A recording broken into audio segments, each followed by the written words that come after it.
I fondi della Regione Veneto per ampliare la scuola primaria Don Milani di Sottomarina.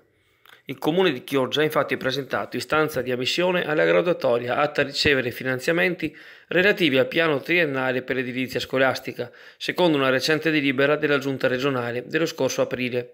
L'amministrazione clodiense ha individuato nel plesso della Don Milani in via Domenico Schiavo l'oggetto di un possibile intervento, tenuto conto delle segnalazioni pervenute dal dirigente scolastico dell'Istituto Comprensivo Chioggia 4.